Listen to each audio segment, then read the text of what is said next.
We watched home prices soar to where they are today in such a short period of time. I mean, in a 4 or 5 year period, we at least saw 45, 50% increases, well over the price of inflation and wage growth. What if home prices don't come down? You and I both know the markets don't stay in equilibrium like that forever. There'll be something that pushes one way or the other. Either incomes explode and there's the golden age, and people can then buy these homes, or home prices come down. It's one or the other. What I do know is this: there's a huge swath of individuals that are underwater, struggling, that can't, even begin to think about owning a home. So this K-shaped economy is really one of the biggest issues. The wealth disparity is way worse now than it was in 2007. There are a lot of people that are saying there will never be a housing crash. And then there are people like me that have experienced, I'm seeing a housing crash compared to just a few years ago.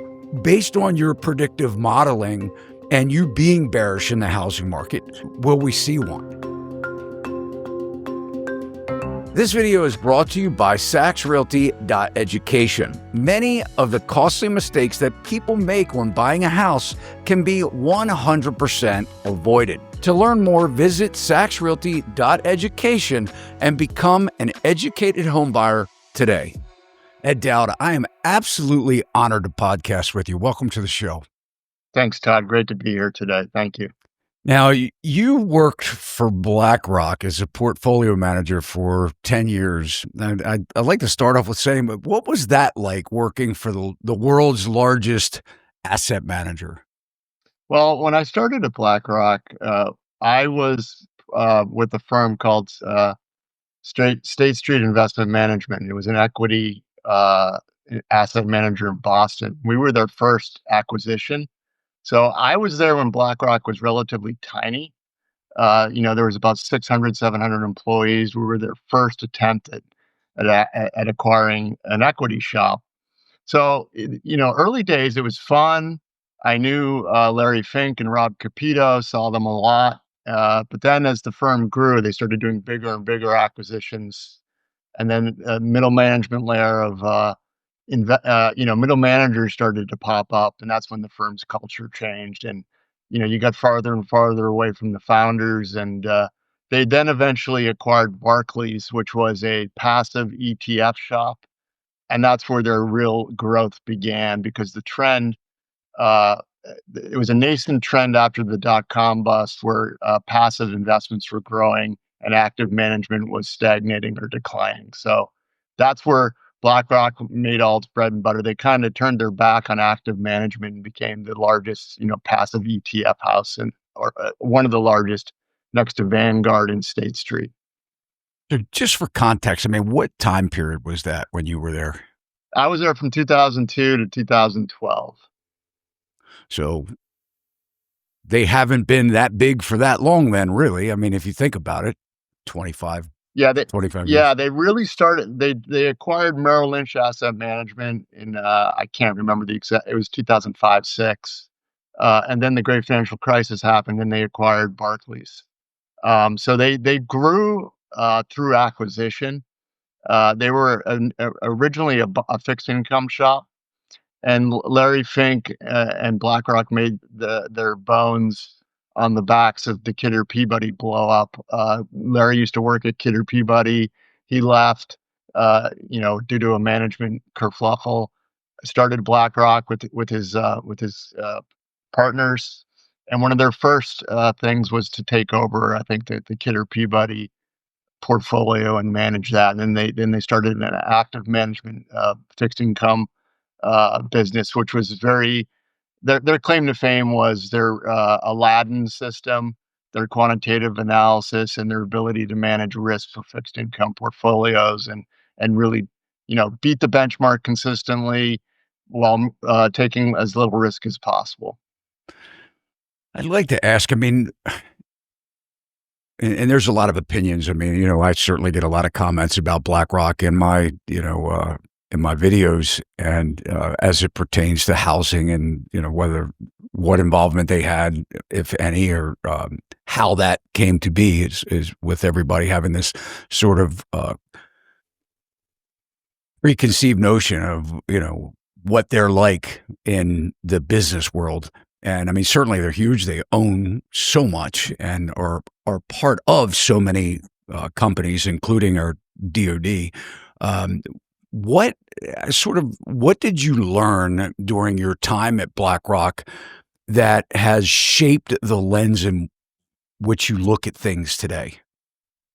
Well, when I was at BlackRock, I saw a lot of things going on in the financial markets and in the development of the financial markets, and we were not uh, you know um, how should I say, pure when it came to the mortgage crisis. There was a small division of BlackRock that created a lot of these CDOs, collateralized debt obligations. It wasn't as big as others, but we were there, and that was a disaster, and there had to be workout situations. But one of the biggest things I saw was the flip from active management to passive management. And one of the misconceptions about BlackRock is, they control the world. Well, they do and they don't.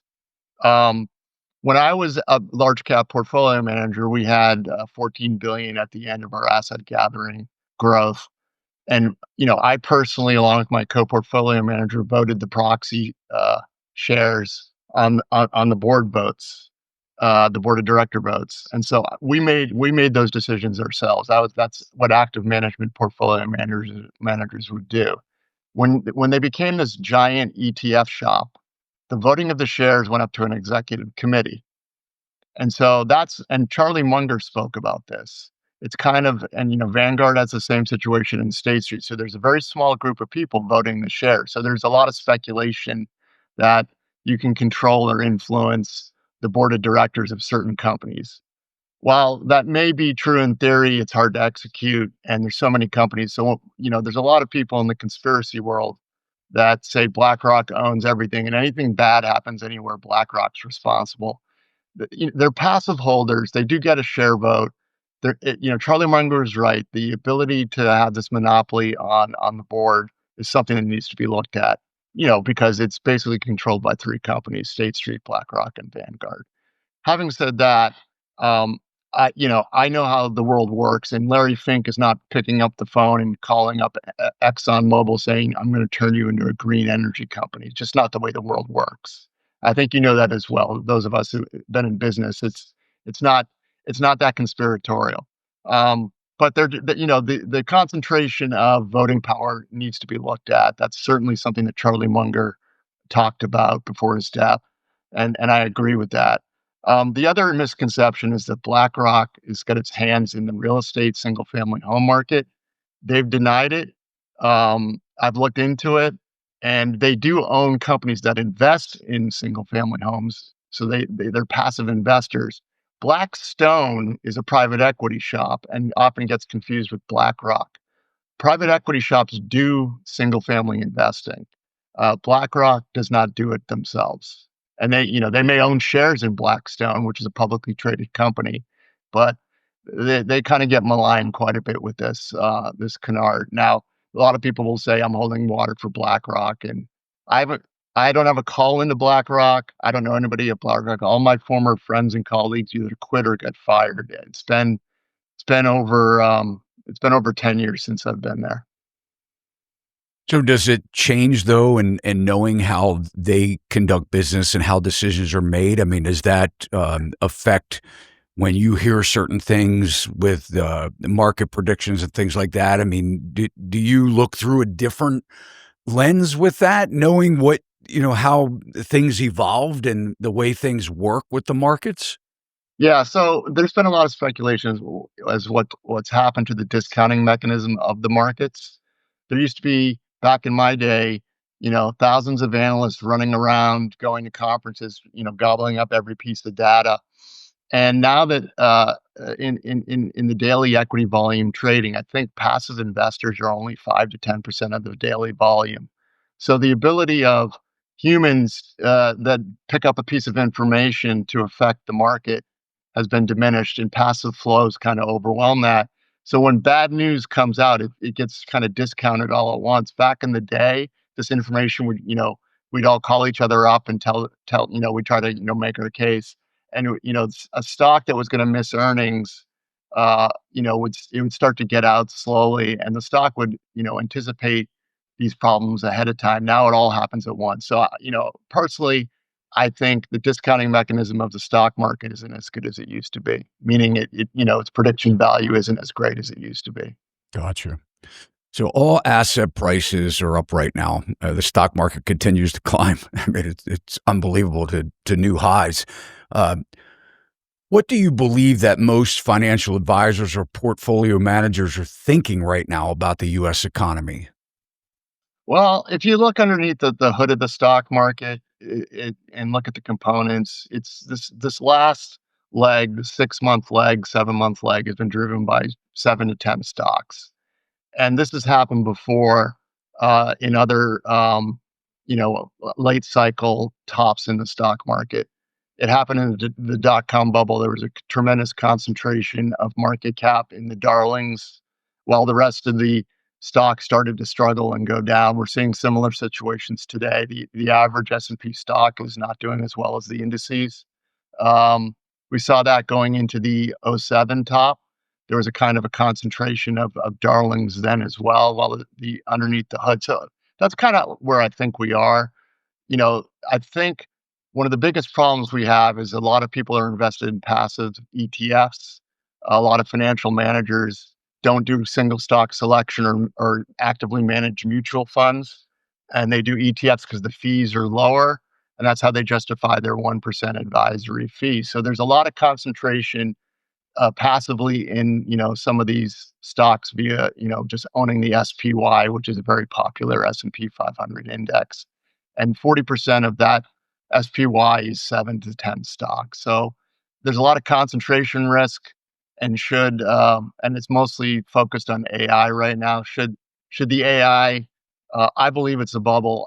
I don't believe AI is a bubble technology. It's a bubble like a lot of technologies are in the financial assets. AI will Overvalued. exist, it will go on, but there's the hype cycle. A lot of capex flows into the sector. It's over capitalized. Pricing comes down, demand rolls over a little bit, and valuations implode, and there's some bankruptcies. But net, it's a good thing long term because lower pricing means the real juice from the productivity can unfold, just like the dot-com blow up. The internet didn't go away. It's just that a lot of the dreams and hopes didn't manifest until a decade or two later. So that's kind of what I think is what's going to happen to AI. There's a lot of hype and excitement. The valuations are overly extended. When you look at valuations on the stock market, which we do, the forward projected 10-year returns are 0%. Uh, Whenever we get to these levels, they are 0%. So that means there's a big drawdown between now and 10 years from now. So, trying to call when that drawdown happens is the key. But we think it's closer than further away at this point. Why'd you leave BlackRock? I left BlackRock in 2012 because I had some medical issues and decided to take some time off and move to Maui with my now ex-wife and start to become an entrepreneur and regain. Obviously, I regained my health and everything's fine, but that's primarily the reason. Interestingly enough, I left BlackRock, I think, in like August of 2012, and then my former partner and team were fired 3 months later. We were having a bad year. Unfortunately, when you're bought by a fixed income shop, they don't understand being behind the benchmark in equities, and a lot of managers were fired that year. If you had stuck with what we had held, our portfolio would have come back and made even more money than we lost versus the benchmark. But that's just the way the ball tumbles, in the world of finance. One bad year and you're out. Yeah. You started a company called Phinance Technologies. How did this come about? Came about during the COVID era. We did a lot of work on excess deaths and what was going on there, and I found my partner Carlos Alegria, who lives in Portugal. He's a PhD in both physics and finance, and we've started a firm that does deep economic research. We're also in the process of raising seed capital for a macroeconomic hedge fund. And we're actually having some interesting conversations regarding that. And we hope to get that hedge fund seeded in the next 12 months. So there's a lot of exciting things going on here. Right now, we're selling economic research.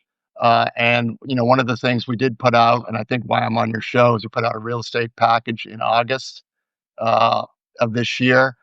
We had written 3 reports. We decided to package them together, put an executive slide presentation on it, and a video going over it. It's 3 different reports. It's new new residential construction, new home sales, and new tenant rent analysis. It kind of paints a picture of what we think is going to be a housing recession. Yeah, well, I definitely want to get into that. But let's talk about your predictive modeling a little bit. So how do you get the data? I mean, it seems like, and I know, the more we see companies like you had mentioned in, with advisors, it's kind of like a hands-off approach. I mean, a lot of it is just, it's being gathered by machines, in which AI is going to accelerate that a lot. But a lot of the data seems all across the board. Like you one source says one thing, another source says another thing. I mean, where the way that the data is gathered, there's samples and sort of subsets of uh, things. I mean, how do you get the data? We use the government data, long time series, and we look at different. They report it and they slice and dice it in a bunch of different ways.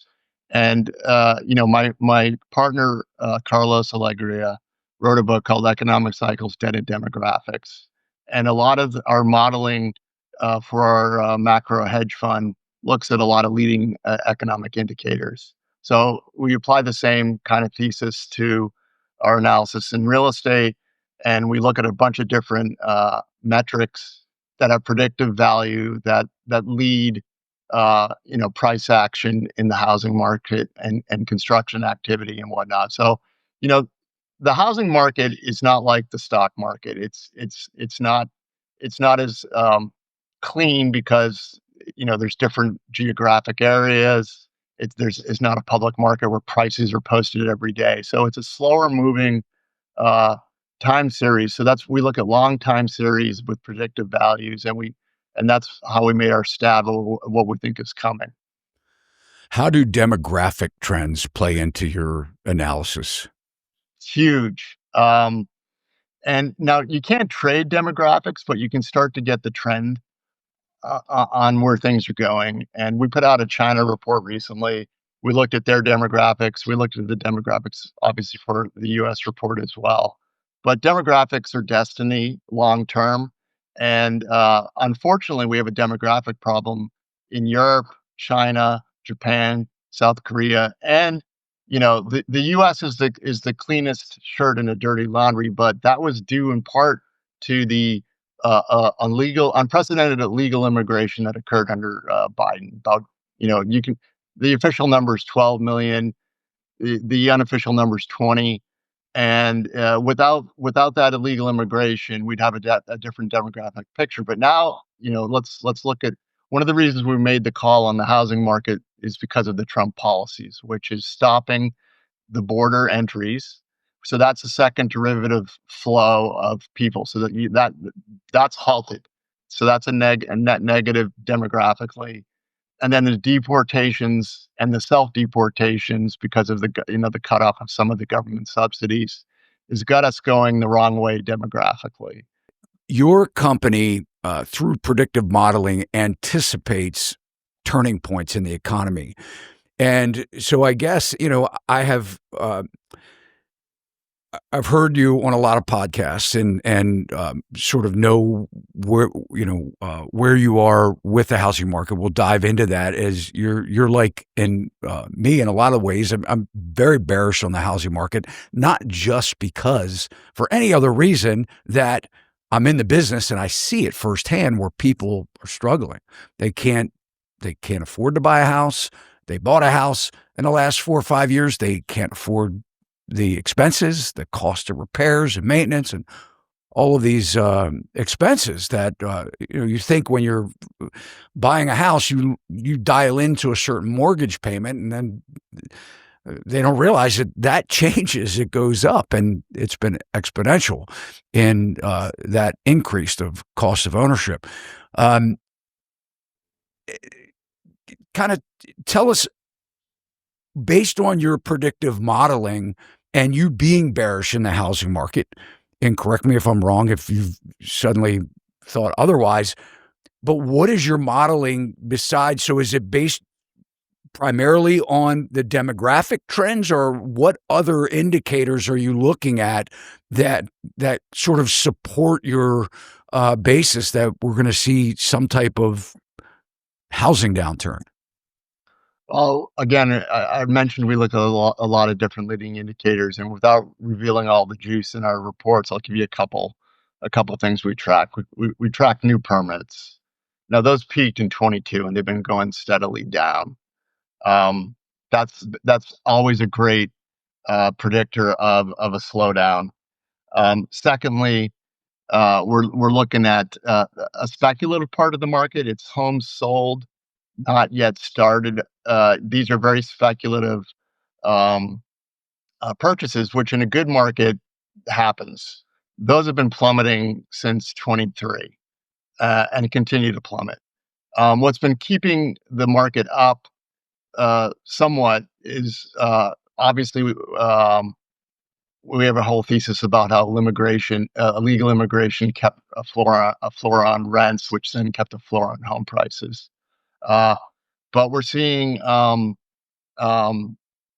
homes under construction coming down, and then but homes completed and sold has still been rising. So there's kind of this cross current, but we saw the same thing in '08. Homes completed, sold, kind of that was the last to fall. So our canaries in the coal mine are already rolling over.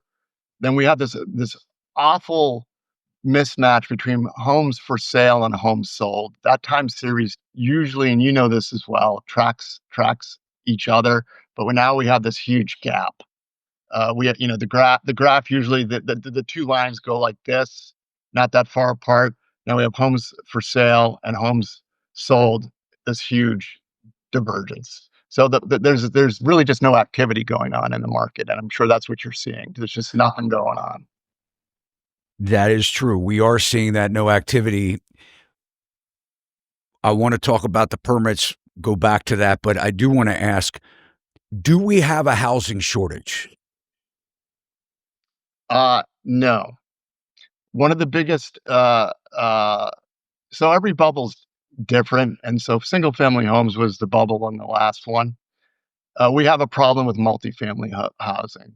These are 5+ units, and in our report we talk about this. This is where, and it's going to affect single family home prices. So the problem is not single family homes; it's multifamily homes. We built we had a boom like we had in the '70s, and that was largely driven by illegal immigration demand.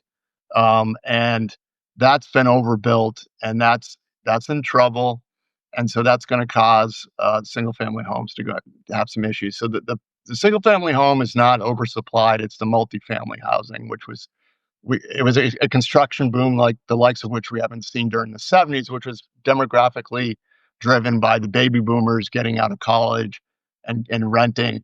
Then eventually they bought homes. So that's kind of where we are. There was this huge build in multi-tenant family homes or multi-tenant projects.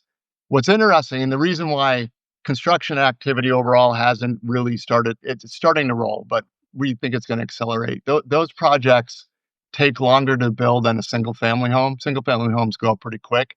These bigger units take longer, so that's kind of been holding up construction activity. And with the cessation of the illegal immigrants at the border, the demographic problems, this is going to be a kind of a slow problem. And right now, as you know, it's cheaper to rent than to buy, and that's going to Sure. continue. And the other early warning indicator that we haven't talked about yet is new tenant rent analysis. That's part of our economic package. That's a very leading early indicator, and that started plummeting in the fourth quarter of 2024. We believe it was because there were people already anticipating the Trump policies, which are already starting to self-deport. And so new tenant rents are dropping. They lead all tenant rents, and then that leads home prices. So we don't have data. There's another thing we should talk about, Todd, and I think you know this as well, is the government shutdown has kind of made us blind. We should be having updated data. We don't yet. The last data point we have for a lot of our time series is August. So it's December. Uh, so we're kind of flying blind at the moment. And interestingly enough, we just learned that China has decided to stop publishing new home sales, which is very interesting. Which, so we kind of have a scarcity of global government data to look at the moment, which is, I don't want to be conspiratorial. Obviously, China has a reason for doing that. The government shut down. Hopefully, the data starts being reissued soon, so we can kind of figure out where we are. The new tenant rent analysis, the last data point we have, it's a quarterly series, was June. We haven't got the third quarter yet. We'd love to see that, to see what's going on. Why do you think permits are down? You know, that's always the mystery. They peaked in I think '06 before the last crisis, '05, '06, and it's just that's just the way it goes. It's kind of the market's early warning signal that you know is telling us that there's not as much capital flowing in to start these projects. And you got to remember, new permits peaked with the Fed interest rate hikes. Interestingly enough, and I think that same thing happened in the Great Financial Crisis. The Fed is always the guilty member in slowing these things down. During the housing crisis in '07, '08, '09, the Fed had started raising interest rates before then. That's when new permits really started going down. So I think financing is the really what starts this thing, and the Fed took the punch bowl away in 2022. I hear what you're saying, and I've spoken to a couple developers, and they're kind of saying that same thing, that the interest rates are waiting for interest rates to come down. But if we look back historically, interest rates are not bad. I mean, especially for commercial rates. I mean, I can remember commercial rates certainly being in double digits, and people were still taking out loans, and they were developing and building. And I mean, you could still get commercial rates in the 6s and 7% range. So, I mean, do you think that this bigger, smarter money is seeing that it's not the industry, home building or developing is not they see the writing on the wall? I mean, is this capital money talking louder than what they're saying, their actions? Or do you think that's just reading too much into it?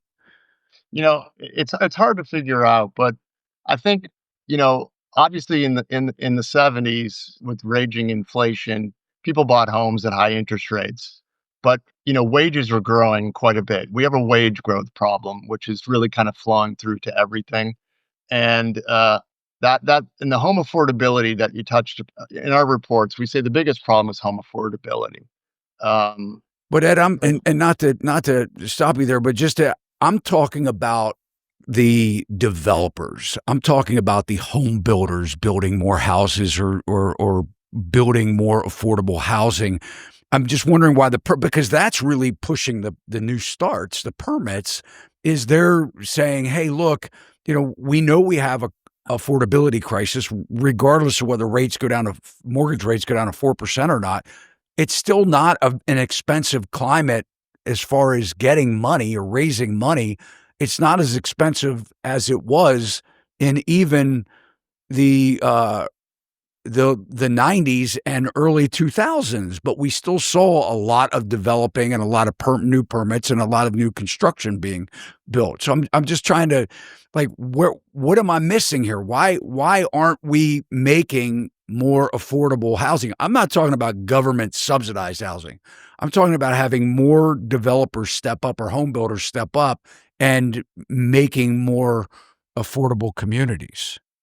That's a great question. But permitting is definitely a leading indicator of home prices and construction activity and the economy, because housing is 20% of the economy, and it kind of feeds through everything. So, that's a mystery that I think we need to investigate, because I don't have an answer. All I know is when I see new permits rolling over and they continue to roll over, that tells me that things are slowing. You mean And rollover? They're not being built. They obtained the permits, and they've expired, or they're renewing the permits well, to no, keep them just new going. permits. The new permits rolling over is just an indicator of a second derivative. So whatever's going on in the market is telling you that it doesn't mean that housing's going to crash anytime soon. It just says there's going to be a slowdown in the housing market. And in the new permit rolling over in 22, it's been a slow process, but the housing market is definitely slowed down. You can see it everywhere. And now the multifamily housing is interesting, because that was what was holding up construction, and that continued to be built. And now there's some of those deals are in trouble, and that's kind of reverberating throughout the market. So people are pausing on building new multifamily housing for sure. Well, Single family homes different. yeah, you can't start a 5 or 6 story building or bigger and stop in midstream. You have to continue to build it. So, as the transition was happening, and they were forced to continue building. Though I have seen a lot of projects in Florida. I was down there recently that it looks like condo projects were halted in mid construction phase. And this is a lot of the jobs too. A lot of our blue collar jobs. I mean, they were working on these multifamily sites for the last decade or so, and so now they're out of work. Um, you had mentioned the phrase "housing crash." What is a housing crash? What would be considered a housing crash today? And what will we have one? And what do you say? I mean, I'm asking a lot in this, and you could just take it away. But there are a lot of people that are saying there will never be a housing crash, and then there are people like me that have experienced. I'm seeing a housing crash happen compared to just a few years ago. What's the definition, and will we see one more Well, than what we've seen? yeah. So the reason why it was so spectacular during the Great Financial Crisis is because there was a lot of financial shenanigans done on Wall Street that over-levered a bunch of people. The good news is, we don't see the household balance sheet is not as bad as it was going into the financial crisis. So, we see a housing, the word crash. If you were to read our report, we give up three scenarios, like a mild correction, a normal correction, and a severe one. And we kind of, war game what would happen under those three scenarios. What I do know is this: home prices are too high currently. They need to come. The only thing that's going to fix this, and this, is price.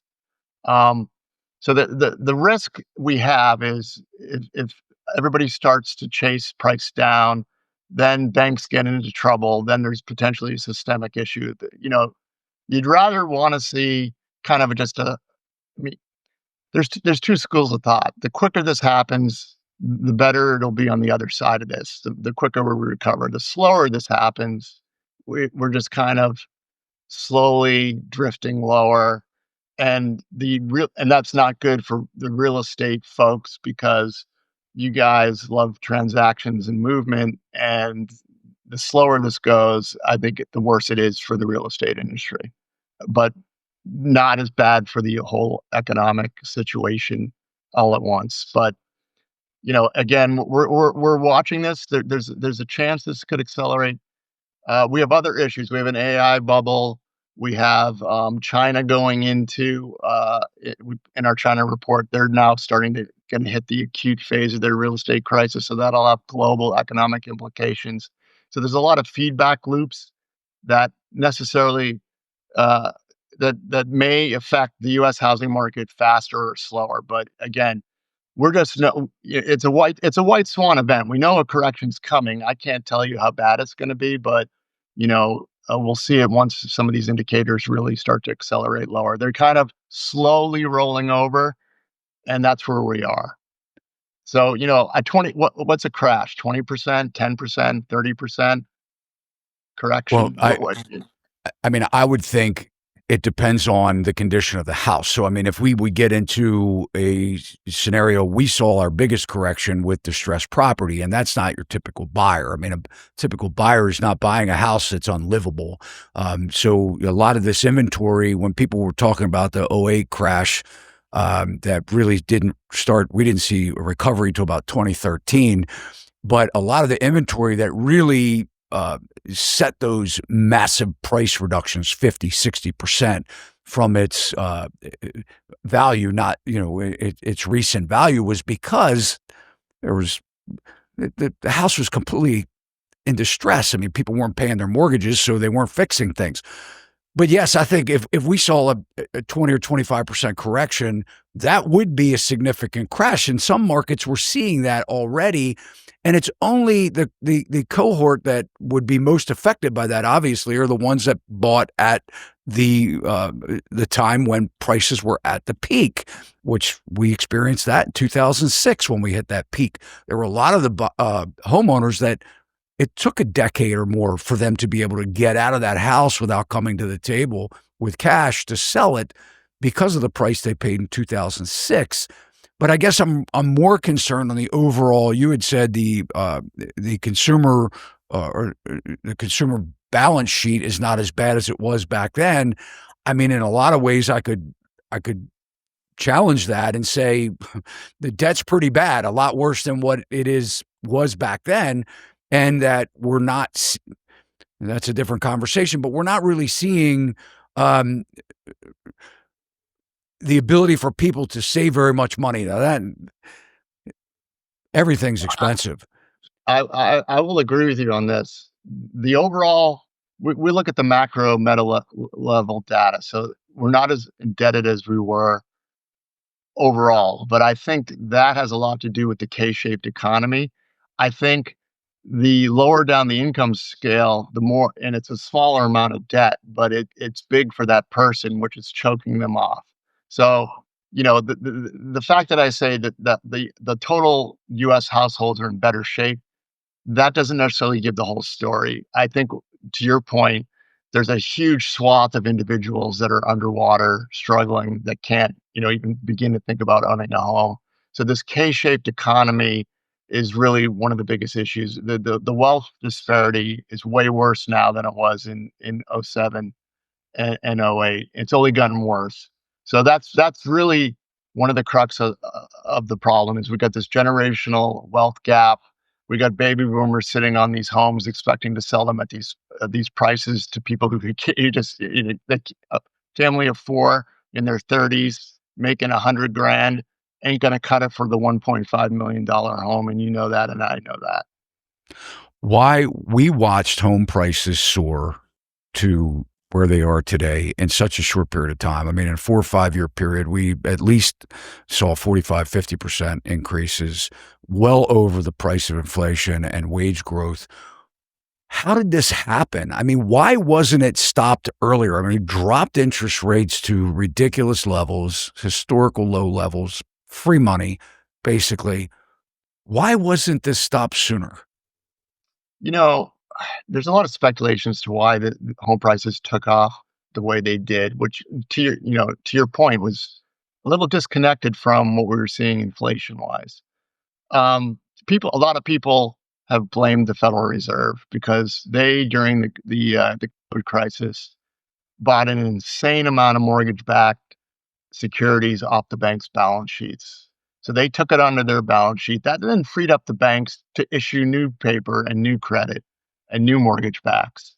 So, you know, credit, when you issue credit, a lot of people, just when they get the money, they'll buy. And so there was a lot of easy credit that really caused a lot of this price appreciation in a very short period of time.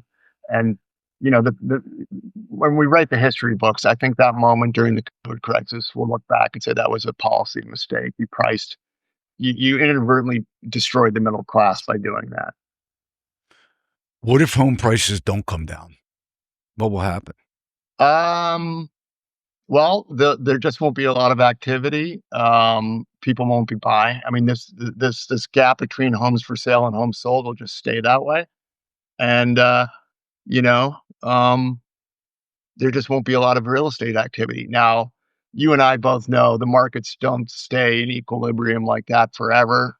So there'll be something that pushes one way or the other. Either incomes explode and there's the golden age, uh, and people can then buy these homes, or home prices come down. It's one or the other. Do you think that the government would step in? I mean, obviously, there has been a lot of propping up that I know in just looking at the data and where mortgage foreclosure moratoriums, workouts, um, remodifications. I mean, it has kept a lot of people, and I mean, I don't know what those exact numbers are, but I know it's been reported a couple years ago. It was reported that over 1 million households took advantage of some type of modification. So when we look back at the amount of foreclosures that we had in the housing crisis of 2008 era, a lot of that was driven by the foreclosures, people just turning over their keys. The home values were dropping, and I know it personally that clients that were just walking away from their mortgage that could have, in fact, paid their mortgage or found a way to get through. But when the house across the street, built just like theirs, was selling for $100,000 less than theirs, they're like, why would I keep paying for this house that's overpriced? What do you think would be the next, besides the fact that we're now we are starting to see what foreclosures are happening. However, there are a lot of non-performing notes and reperforming notes that are being bundled up since 2008 crisis and sold off. We're not going through that. They're being sucked out of these mortgage-backed security pools. They're being bundled. They're being auctioned off to these institutional, and they have two pools, big pools, smaller pools.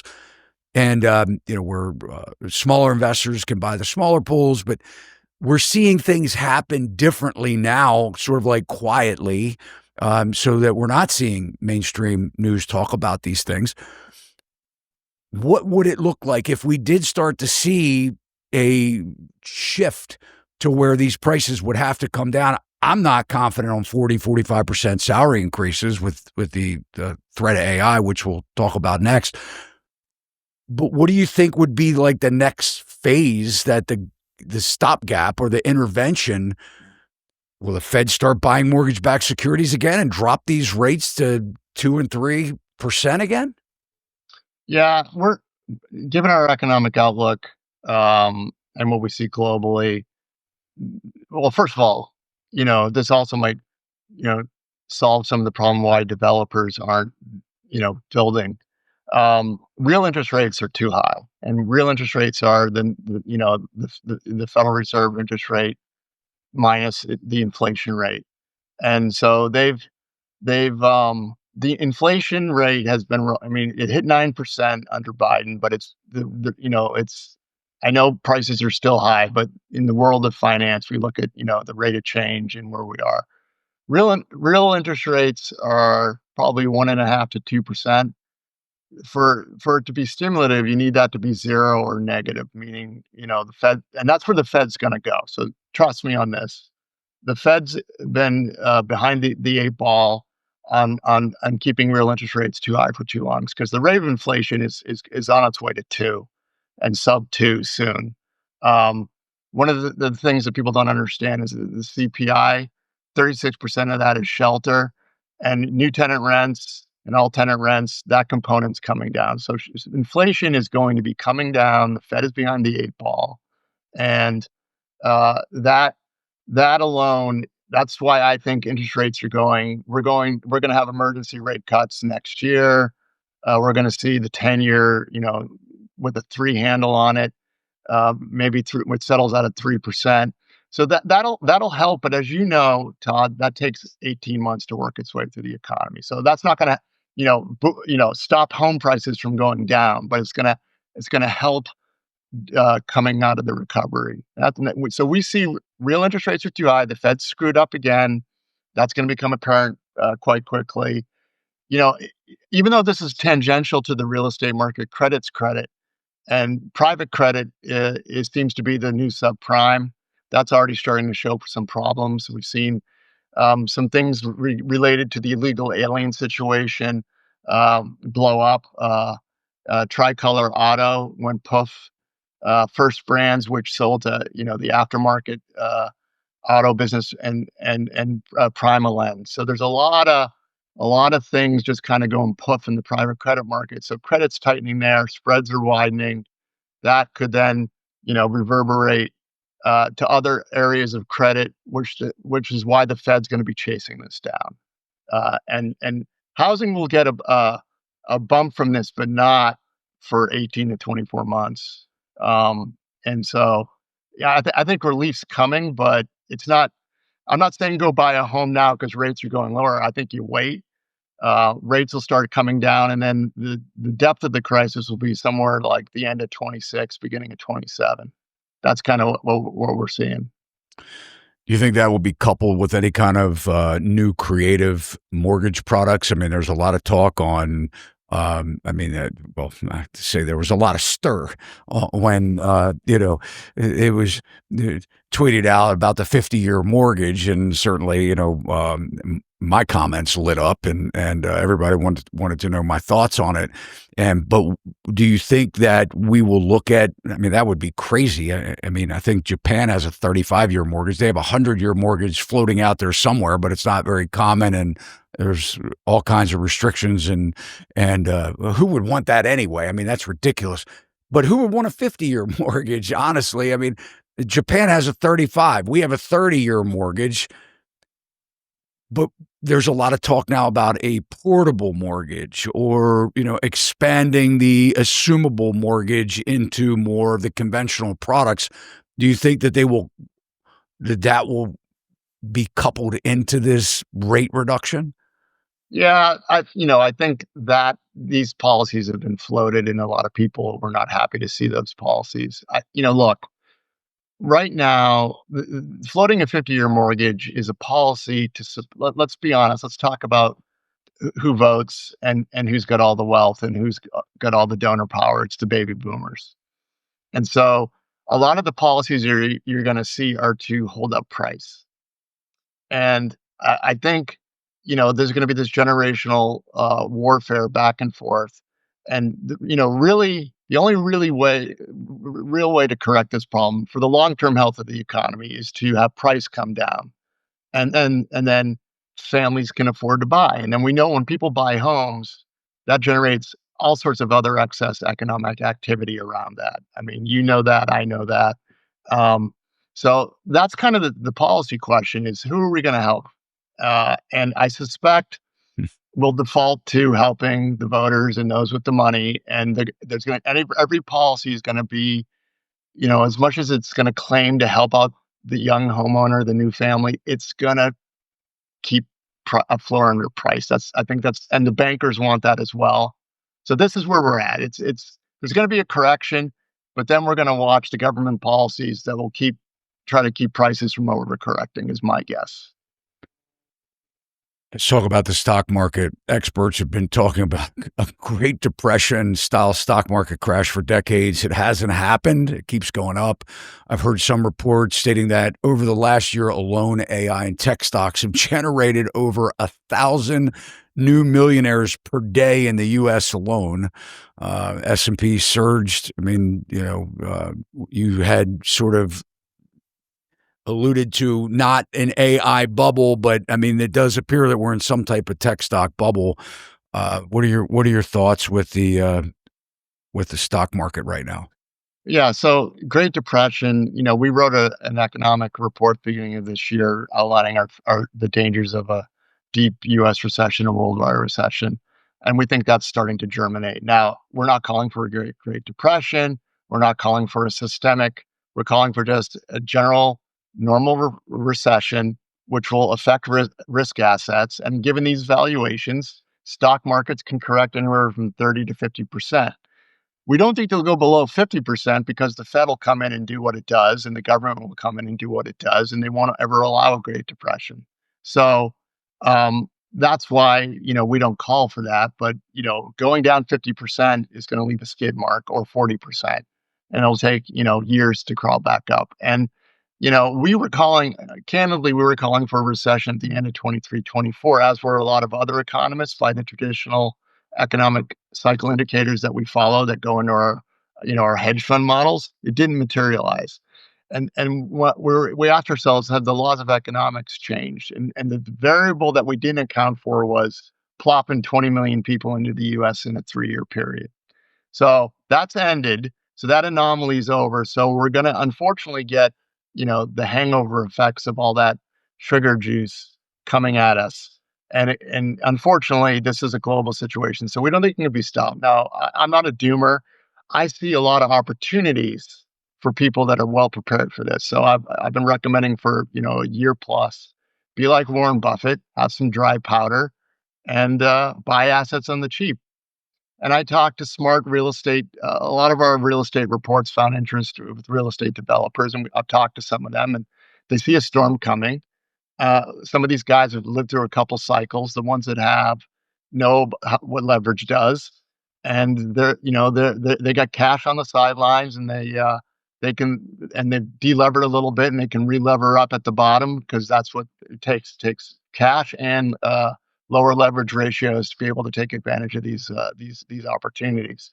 Same thing in the stock market. So, a lot of people are like, oh, it's a crash, it's over. No, it's an opportunity. It's an opportunity on the other side. So I'm not a doomer. I'm an optimist. We need the correction. It's healthy because right now, politically speaking, you can't have a middle class that's struggling like it is now and expect to have civil stability. And that's, when you read the headlines, it's anything but right now.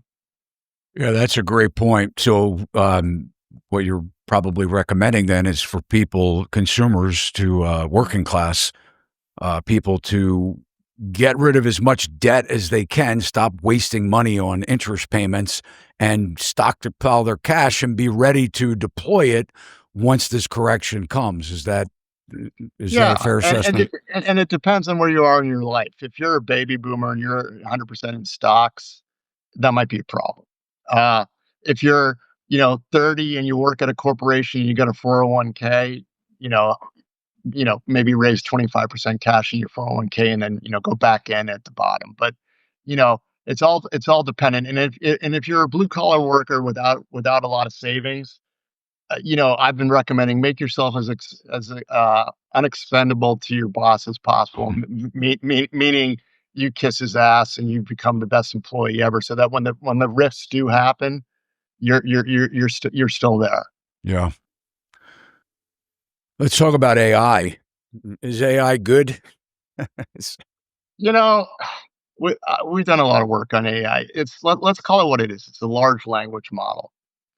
And it's great, but it's not ready for prime time. There's been a lot of studies. Corporations have run pilots. There's no ROI on it yet. So again, it's kind of like the dot-com thing. The internet was a thing.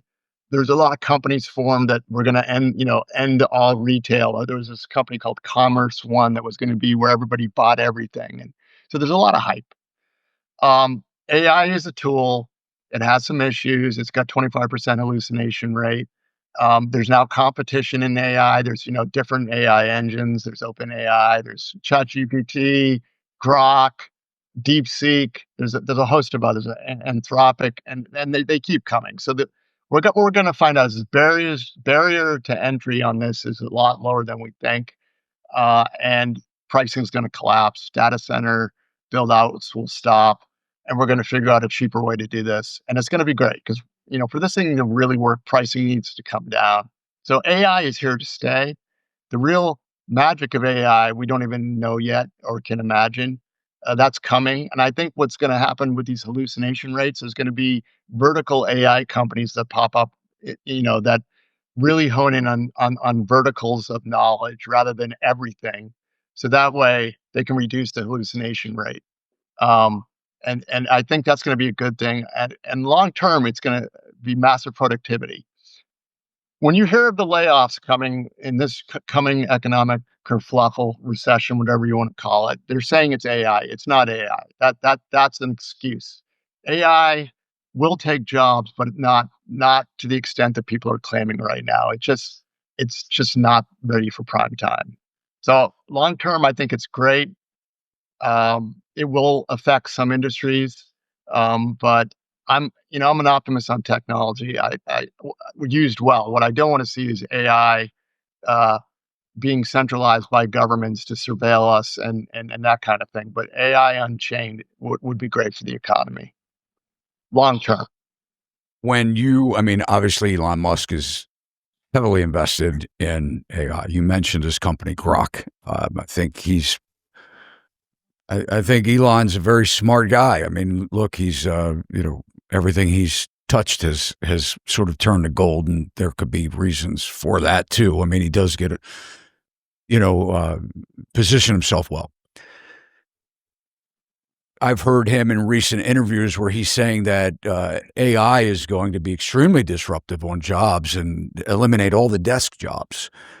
And he has also said recently that within 20 years, maybe as soon as 10, that work would be optional. And it's kind of interesting to think about that. And you say that the productivity will go up, but what do you think other jobs would be created by AI when they eliminate? I mean, it's there's a lot of argument that a lot of people want to say it's like the Industrial Revolution when we first made the mill, or in the second Industrial Revolution when railroad expansion took place, and all of these other things that made it possible to have more productivity with less. What do you think what do you think will be the good out of it, I guess, in what jobs will be created as a result of taking jobs? Yeah, that's the conundrum, and I'm struggling with that. We're doing some white papers on that. But when people talk about jobs being eliminated, so like let's say call centers, you can get rid of call centers, right? Because you could have an AI generated bot help you with the human voice. Most of those call center jobs have already been exported out of the U.S. anyway. So, folks in India are going to lose jobs. Folks in other countries that we outsource this to are going to lose jobs. So there's going to be a lot of job destruction, but a lot of these jobs have already left the U.S. anyways. But aren't we a global economy? I mean, we're a connected economy in that sense. Correct, but locally, there won't be massive layoffs. The layoffs will be in India and other countries. Not good, but it won't affect the restaurant down the street. You know, uh, in the U.S., the call center in India is not going to affect the U.S. restaurant. But look, this is going to be a problem that needs to be debated. Robots aren't ready for prime time, but clearly we can see the future. AI coupled with robots paints this dystopian future where we're all on UBI and we're floating on these. There was a movie that made fun of this. We're all fat floating on these things. You know, it's hard to tell, but I tried. Look, I live in the present moment. I try not to get too fearful about what's coming. And what I do know is AI is overhyped at the moment. It's not going to destroy all the jobs yet. Let's see how it unfolds. Let's see what the regulations are. Let's see what happens over time. Um, so I'm optimistic, but I want to be cautiously optimistic. Lastly, I want to talk about your thoughts on Bitcoin. Is this a Ponzi scheme? Is this a lot of people or look, I wish I would have invested in Bitcoin. I can go back to the day when I was in the bank one afternoon making a deposit, and there was they had financial advisors in the bank, trying to talk to the clients and say, hey, what are you doing with your money? Are you investing it? Did you want to look at some options and things like that? And I remember this guy in particular called me back and said, "Hey, Todd, man, I just bought $1,000 worth of Bitcoin." And I said, "Bitcoin? What the heck is that?" And of course, I wish I would have given him $10,000 or $50,000. I mean, a lot of people have become uh, billionaires and with this Bitcoin, but a lot of people, including myself, thought, you know what? There have been wars defending the dollar, keeping it the reserve currency, the world's reserve currency. There's no way that the government would allow this to happen, and it would have to be a complete destruction for in the dollar for crypto or the Bitcoin specifically to be a thing. And then you watch what happened. Of course, it goes. It's come down a lot recently in the 90s. Um, what are your thoughts on that? Like yourself, I learned about Bitcoin, I think, in 2014, 15, and I was asleep at the switch. Okay, so let's fast forward. What is Bitcoin? Bitcoin is a cryptocurrency. It's the lead. Um, but I'm a math guy, and people have been asking me if the dollar falls apart, is crypto going to explode? I go, well, first of all, the dollar's not falling apart anytime soon. If it does, we got bigger problems, and good luck with your crypto. Um, so I look in this current economic downturn, crypto mathematically is correlated with the NASDAQ. It's a speculative risk on asset. It's not a store of value. It's not going to. It seems to follow liquidity and speculation. So when speculation is in disfavor, which I think we're going to be entering that kind of period, it will go down. Is it a real asset class? Is it going away? Is it a Ponzi? I don't think so. But you know, could it go down a lot? Could it go down more from here? Sure. I don't know, but I would not be. If I wanted dry powder, Bitcoin would not be my dry powder. Let's just say that. Well, what happens to it if we see 30 or 50% retraction in the stock markets? Yeah, What would it'll go happen down in to? sympathy. Yeah, it'll go down in sympathy, 50% maybe more, but it literally tracks the Nasdaq. It's highly correlated. Aren't a lot of the retirement accounts and tied up into Bitcoin now? I mean, there's a lot involved in it.